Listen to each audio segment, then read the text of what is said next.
Ako po si Mr. Cesar Plasiego. Nakatira po ako sa Parañaque City. Ako po ay member ng Wisdom Church of Maynila.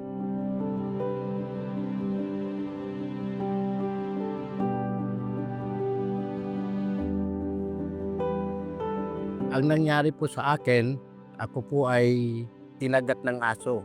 Noong ako po ay kinagat ng aso, ayaw ko sana sabihin sa mga anak ko, kaya lang parang sa sarili ko natatakot ako. Sinabi ko sa aking bunsong anak, kinagat ako ng aso.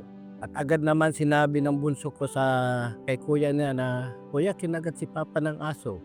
Noong una, parang natatakot ako magpaturok. Sabi ko nga, Lord, bahala ka na. Kung ano man ang resulta ng aking pagpaturok ng kagat ng aso, ikaw nakakaalam.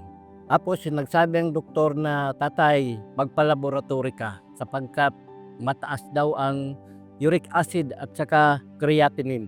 Kinunan ako ng dugo na 1 ringgilya. Pero habang ako'y kinukunan, ako'y nananalangin.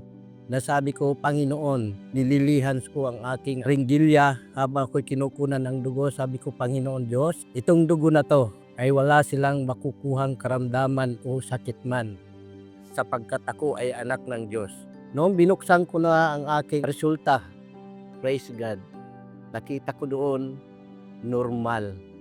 Sabi ko, Panginoon, ang sinabi mo sa babaeng dinudugo, sabi mo sa kanya, gumaling ka dahil sa pamamagitan ng iyong pananampalataya. Kaya sabi ni Jesus, sige, umuwi ka na. Salamat sa Panginoon sapagkat hindi niya ako binigo. Hindi binigo ang aking mga anak. Salamat po sa aking mga kapatiran at saka sa Wisdom Church. Umatin kayo sa Wisdom Church. Doon ninyo makikita ang biyaya at mga pagpapala at mga pagpapagaling sa healing mystery.